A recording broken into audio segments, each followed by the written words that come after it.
Sabe esse movimento bicicletada, que é ocupação das ruas, tudo? Em 2007, quando eu vejo aquela turma, eram mais de 800 pessoas nas ruas reivindicando estrutura escloviária. Cara, eu sentei e chorei quando eu vi aquilo. Eu estava cobrindo para os canais de ESPN. Aquilo foi um momento muito importante para mim, porque eu entendi uma coisa que para mim é muito importante, que eu não precisa mais de mim. As pessoas não gostam muito de política, eu as entendo. Mas simplesmente o fato da gente pedalar, ocupar o espaço na rua e negociar com o cara que vem jogando o carro em cima, é político. É político. Não, e se for mulher, mais ainda. Sim. Entendeu? Exercer o direito de sobreviver nas ruas de bicicleta é um ato político. E tudo bem, você não precisa gostar de política para abraçar que isso é Os guias de grupo de ciclismo sabem muito bem o que é isso. Negociar ali, ó. Espera só um pouquinho, deixa essa galera. A Renata presenciou isso com a gente lá no grupo, né? Sua época do Night Biker, você deve ter sofrido muito com motorista aí. Eu acho que vocês hoje sofrem mais do que nós sofremos nos anos dos Night Bikers. Mas você falou de netos, né, meu? Eu imaginei que eu fosse ter uma cidade legal para os meus netos. Minha neta está com 22 anos, o meu neto com 15. Estou esperando o bisneto. Eu não estou imaginando. Nunca imaginei. Pode demorar para vir, meu. Eu nunca imaginei que teria uma ciclovia na Rio Pinheiros. Que não seja para os meus netos, mas que isso aconteça. Essa eu já imagino. Eu tenho foto do meu irmão pedalando na ciclovia do Rio Pinheiros com aquelas bicicletas de 88. Eu já pedalava lá. Tudo de terra, tudo aquela mato alto. E do lado de cá, do lado do trilho. Andava bem pro lado de trilho, passava por cima dos como é que chama? Dos canos que tem lá. Tubos lá, né, dessa besta. Dos dois lados. Eu tenho uma perguntinha para fazer para a Renata. Vai nessa. Aproveitando, falando de projetos e de tudo que todo esse impacto que você causa aí para os nossos ciclistas. A gente estava falando de política, né? E você acabou não mencionando que a Renata é uma cicloativista, né? E precisa de muita coragem para ser uma cicloativista, e precisa de muita coragem para fazer tudo que você faz, incluindo aquele projeto que eu acho incrível, Bike Legal. Bike é legal, né? Aqui... Tô aqui Bike é legal. Bike é legal. Conta pra gente um pouquinho como é que surgiu esse projeto e qual é a missão dele? Olha, esse nome surgiu, eu tava numa noitada, confesso, noitada, o pessoal bebendo, eu não muito, porque eu não gosto muito de beber, mas tava toda aquela felicidade, aí surgiu assim, bike é legal, e eu registrei no domínio, né? Mas faz muito tempo, foi pelo menos uns 5 anos antes de eu começar o Bike é Legal. Então eu guardei o domínio do bikeelegal.com.br, toda vez que surgiu uma rede social, eu botava lá, @Bike é Legal e tudo, só guardando. Porque nessa época eu estava nos canais de ESPN, que naquela época eles cerceavam muito a tua produção de vídeo para qualquer outro lugar, a não ser pela televisão. Hoje em dia mudou um pouco como são esses canais, porque cresceu muito as redes sociais, cresceram muito, e é bom para eles que tenham uma pessoa com o ESPN estampado que está numa boa mídia social para trazer audiência. E naquela época você era bem proibida. Mas o que aconteceu? Eu entro na ESPN em 95 e em 2013, comecinho de 2014, com foco na Copa do Mundo, a ESPN manda todo mundo dos radicais embora para poder ter mais dinheiro para investir na cobertura do futebol. Então nós fomos demitidos em massa em dezembro de 2013, depois de 18 anos de trabalharmos lá. E isso foi um choque muito grande, mas aí eu já estava gatilhada, no gatilho com o Bike é Legal.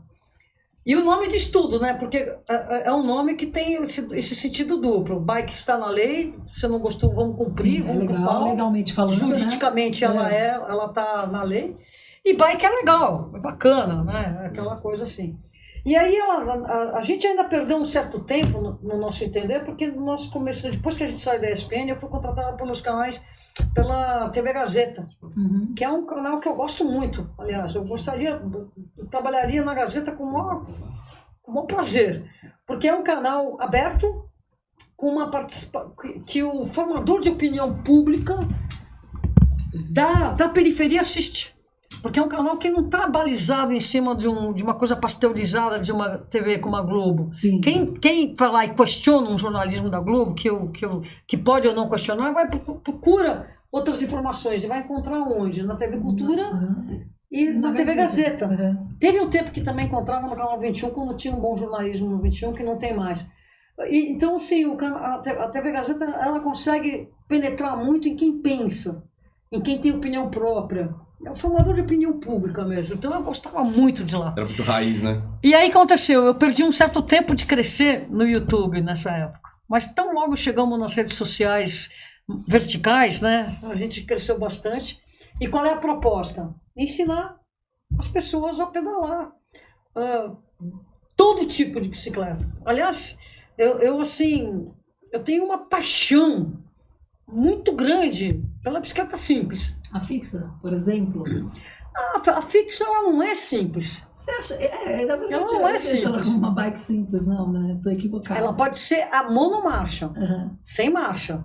A fixa já é outra categoria de bicicleta. A bicicleta sem marcha, uma Caloi barra circular, uma barra forte, aí você coloca uma Poti e tudo mais, essas bicicletas são muito raiz. Então eu gosto muito da simplicidade da bicicleta. E o Bike é Legal, ele entra no sentido assim de informar como ver, como enxergar e como trabalhar com a bicicleta. E as pessoas me perguntam, qual é a melhor bicicleta para mim? Eu falei, sei lá, eu preciso saber tua estatura, teu peso, o que você quer da bike, o teu nível de pilotagem, onde você vai andar. Então, são tantos componentes. Mas isso para hoje, né, Renata? Antigamente não existia isso. Que bike que é legal para você? Mesmo assim, existia. Sempre teve a Speed, a bicicleta de família, a BMX, que já é bem mais recente. Mas é pela beleza da bicicleta. Eu olhava aquela Caloi Cross, eu falei, nossa, eu quero uma Caloi Cross. Barra Forte era... Dava pra levar os amigos, vamos lá. Quando eu olhei a Cruiser Light, tudo, eu falei, poxa, essa bike fala comigo. Porque eu já Cruiser entendi Light. que eu ia colocar ela na terra e tudo mais. Eu nunca fui muito fã da Speedeira. Por quê? Por causa de 2 motivos. Porque elas eram grandes para mim, porque elas eram feitas um frame para um cara de 1,75m, 80, e não para uma pessoa de 1,60m como eu, então sempre senti a bicicleta um pouco grande. E segundo, porque eu olho a terra, vou correndo, não sei o que acontece comigo, eu estou na bicicleta, vejo a terra, minha bike já entrou na terra sem querer, não sei o que acontece. Então é um espírito comigo. Também. Eu adoro terra, mas eu gosto de uma speedeira do meu tamanho, bonitinha, pegar um vácuo, uma delícia. Delícia, andar assim, andar assim, beijando a roda do cara da frente, uma delícia. Maravilhoso. Mas assim, no meu dia a dia eu ando muito mais na cidade. Então eu uso, hoje a minha bicicleta, ela tem um pneuzinho 2.1, 2.0, grande, gordinho, já com pneuzinho um pouco craveado, que não é tão bom para a cidade, mas eu gosto porque eu vou muito para as terras. Tá com, olha só, eu falo que eu gosto da bike simples, mas não, tá com tubeless, então eu tenho baixa pressão. Nem tão simples assim, né? Não, é a minha bike que eu estou usando, mas na hora de... Se eu for investir numa bicicleta com pouco dinheiro, eu vou na mais simples possível, para poder ter melhor qualidade no simples. Sim. Entendeu? Do que você ficar botando um monte de baboseira numa bicicleta que só vai vir peça ruim. Então, às vezes, é melhor você com menos investimento e mais qualidade. Mas eu também tenho minha cargueirinha, aro 20 na frente, 26 atrás, com caixotinho, que eu pego ração dos cachorros. Aí tem, nossa, vai que sobra, né? Deixa eu te fazer uma pergunta. Dentro desse projeto aí do Bike é Legal, dessa produção aí do programa, tem alguma história que te marcou para você dividir Bike é Legal? com a gente? Durante a produção do programa? Essa informação... Tem muitas coisas assim, né? A história do Bike é Legal, mas assim, olha uma história interessante. Que não tem a ver exatamente com o Bike é Legal, mas eu estava no Rio de Janeiro fazendo uma cobertura de um evento maravilhoso, que foi um congresso de cargueiras. O Rio de Janeiro ele é pródigo, você tem toda a orla do Rio de Janeiro, a logística de produtos na orla do Rio de Janeiro é feita por triciclos, que são os ciclistas com aquele caixotão na frente, abastecem toda aquela orla. Então o Rio de Janeiro tem há muitos anos uma cultura de entrega, de logística feita à base desses triciclos. A cidade nem entende o que significa isso, porque você imagina tudo isso sendo feito por van, parando em cima da calçada e tudo mais. Então você tem toda uma lógica de distribuição de produtos feita no triciclo. E o Rio de Janeiro entrou num cenário internacional porque esse tipo de logística feita por cargueiras virou uma coisa estudada internacionalmente. Quando você vê na Dinamarca, aquelas mães levando as crianças, com a long john, que as crianças não caixotão na frente. Tudo isso faz parte dessa vertente do ciclismo, que é você levar carga. E as nossas bicicletas são autóctonas brasileiras muito simples. E eu fui cobrir isso. E no dia seguinte, era segunda-feira, 5 da manhã, eu estava pedalando na orla do Rio, indo para o Santos Dumont. Porque aí eu dobrava a bicicleta, pego o avião com a bicicleta dentro e chego em Congonhas e pedalo para casa. Eu faço muito isso, especialmente quando eu vou para o Rio de Janeiro.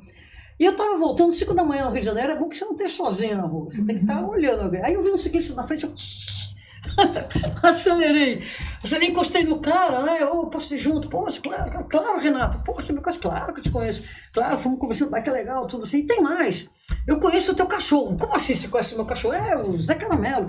É, porque, olha só que lindo, o Zé Caramelo, ele já ficou hóspede meu 2 vezes.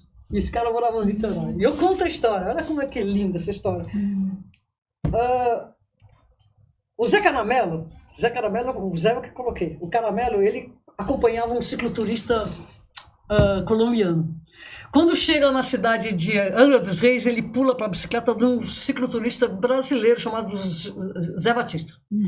E aí ele vai para o Rio de Janeiro, Niterói, onde ele fica hóspede desse meu amigo, vai para Minas Gerais, lá em BH, e volta para São Paulo, e esse rapaz acampa no Shimano Fest, no Memorial da América Latina. Você não pode acampar lá, o cara acampa com o cachorrinho. Aí veio o Rogério Tancredi, que é o CEO daqui da Shimano, e falou: Renatinho, é o seguinte, eu arranjei um hotel pro Zé, mas o Caramelo eu quero dar ele para você. Pode mandar. E o Zé Caramelo, que ele chama-se Zé Caramelo, Zé em função do Zé Batista, Caramelo, que é o nome dele, de Tancredi, que é o Falzoni. Então aí você vê assim, então essa história, olha que louca, assim, o bike é legal, tudo assim, você vai estar pedalando e ele me manda um cara para me ajudar. Você não tem nada a ver com o bike é legal, mas é tudo voltado em cima da comunicação e tudo mais. Como é que ele sabia que eu estava com o Zé Caramelo? Porque eu publiquei. O Zé Caramelo é um personagem. A história é maravilhosa. Do bike é legal. E aí, pessoal, gostou desse corte? Então não esqueça de curtir e compartilhar.